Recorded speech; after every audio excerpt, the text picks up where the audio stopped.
Guys, welcome to my channel. This is Levy from Ride with Levy. Today, meron tayong isi-share sa inyo yung ating bagong item na na-discover. Halika, tingnan natin. Ito yung tinatawag na Unbreakable Mat Pro. Ito siya, para siyang mat dun sa loob na kung pwede mo siyang gamitin, pwede mong hilahin. So, ano ba yung mga details nito? Halika, samahan nyo ako. Ito palang Unbreakable Mat Pro is made from high-grade polyethylene plastic.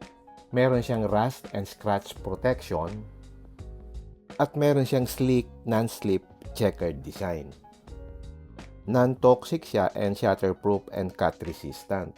It can withstand heavy load up to 1,500 kilograms. Ang thickness niya is 1/2 inch at madali siyang i-push and pull kasi meron siyang metal handle. And the supplier provides 3-year warranty. So kung kailangan nyo ng heavy-duty mat for work and adventure, ito yon. Makita nyo, buo siya. So makapal, so pwede nyo lagyan ng mga item kahit mabigat. Ang purpose nito is para makuha mo yung mga item doon sa loob. Kasi alam nyo itong Raptor, ano to ang laki. So pag may mga items ka doon sa dulo, mahirap mong makuha, aakyat ka pa. Samantala kung meron kang ganito, hihilahin mo na lang. Ang difference nito is buo siya. So hindi siya yung parang, kasi yung ibang brand parang pinagdudugtong-dugtong. Tapos may lalagay sila ng mga stopper dyan, ano? So na-discover ko in the long run, nababasag yon. Kaya maganda ito dahil buo siya. So hindi siya nababasag. So madali lang. So kung may item ka sa dulo, hilahin mo lang siya, magi-slide siya. Yan, medyo mabigat lang. Yan, oh.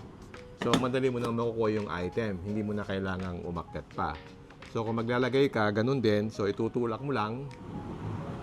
Yan, oh. No, napakasimple. So, yung cut niya, tamang-tama lang dito sa Ranger Raptor. I think available din sa ibang pickup. Sige, kasi pwede naman nilang i-cut purposely dun sa size ng pickup mo. Kaya maganda dito, meron siya tatlong hawakan. Yan, oh, tatlo. Matibay yung pagkakagawa. Oh. Yan. Okay yan. Ito yung Unbreakable Mat. Ang selling price niya is 10,000 pesos. So, kung interested kayo, ilalagay ko yung contact number nila dito sa description below para tawagan nyo na lang sila. Yun lang.